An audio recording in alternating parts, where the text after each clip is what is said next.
There's a bigger dream waiting for you, just waiting for you to step into it. Everything you try to do is already done. So when I figured that out, what I'm putting out is what's coming back.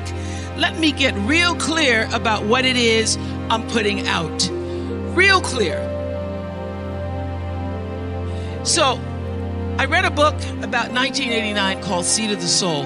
And in that book, Gary Zukav talked about the laws of karma, of the laws of cause and effect, the third law of motion. And in that book, he talked about how your intention is always one with the law. Meaning, before you even think about a thing, you have an intention for the thing. And that the intention is going to determine the outcome.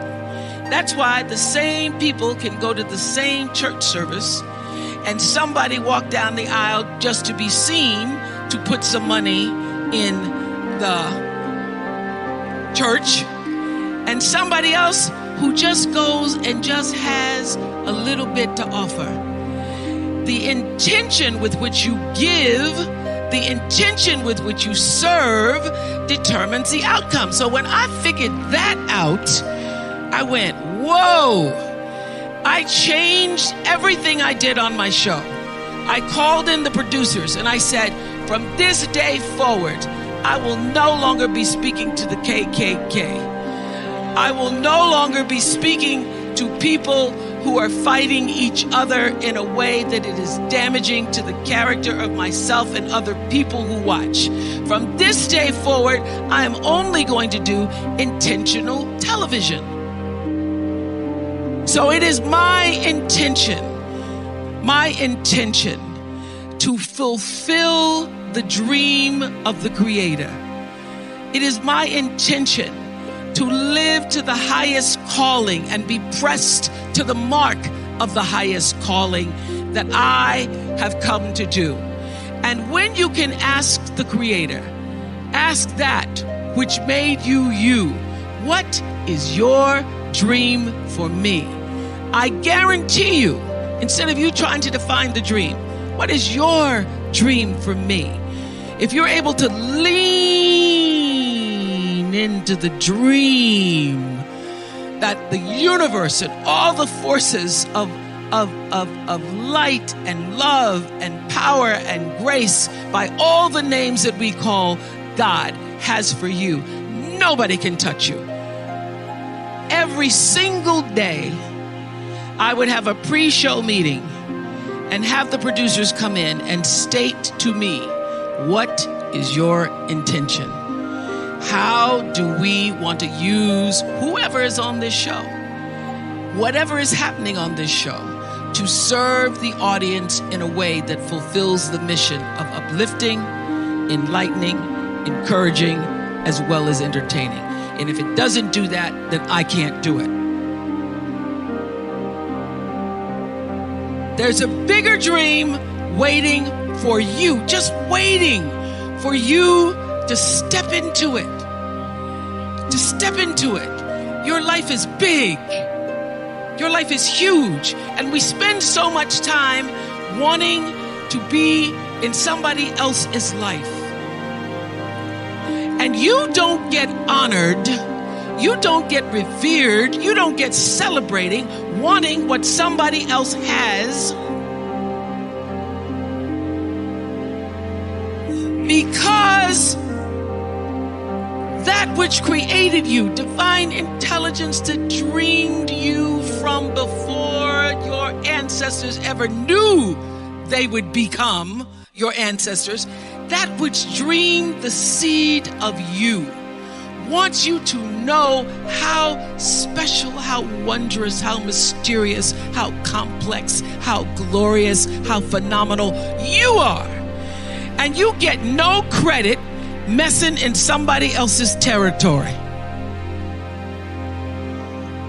or trying to have power over something you have no control. Another one of my favorite teachings is The Wizard of Oz. When the Wicked Witch of the West says, go away from here because you don't have any power here, you have no power in any territory other than your own. Oh, but you are the master of that. You get to be the master of your own fate. You get to be the captain of your own soul. And if you just manage that, if you just took care of your territory, oh, the glorious, glorious, glorious, wondrous, wondrous opportunities and possibilities that are waiting for you. So the question is, what are you resisting? What are you pushing against? What are you not allowing? What are you blocking because you have this idea of who and what you're supposed to be, instead of leaning into the dream that's already been created and waiting for you. It's waiting for you. And the second, it's an instant thing. It's a shift in the way you see yourself and the power from which you have come. I went through some tough times after I left the Oprah show. I made a conscious decision that when I felt I had said all that I could say and the audience had heard it, that I would move on and that I would not spend my life regretting or trying to hold on to what used to be or hold on to what I had. So I dreamed this dream of starting a network. And in the beginning, it was a struggle. It was a struggle because honest to goodness, I did not know what I was doing. I was trying to figure it out. I thought that the Oprah show audience would follow us to OWN. And then I realized y'all didn't have cable. And if you had cable, you did not have the OWN package. So it took me a minute. And unlike most people who you get to have your mistakes in private, something doesn't go right in your life, you get to sulk about it in private. If I make a mistake, it's on the CNN crawl or the CNN news. So when I was in the climb and there were so many wonderful owners, I see Churl Action Jackson here. There were so many wonderful owners, people who said, oh, we're going to stand with you. We're going to stand by you. Thank you, Roland Martin. There were so many people who said, listen, we believe that this can happen.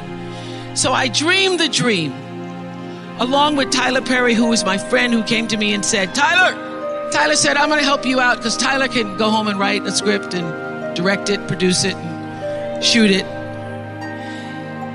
and do it for less money than anybody in Hollywood. So we started with the foundation of have and have nots. If loving you is wrong, love thy neighbor, Mama Hattie. And then I started to dream another dream about scripted television, because in the beginning I was told you couldn't do it. Couldn't do it, didn't have enough money to do it. And I dreamed the dream. I read Proverbs 11:28 that says, those who trust in their riches will fall, but the righteous will rise and thrive like a green leaf.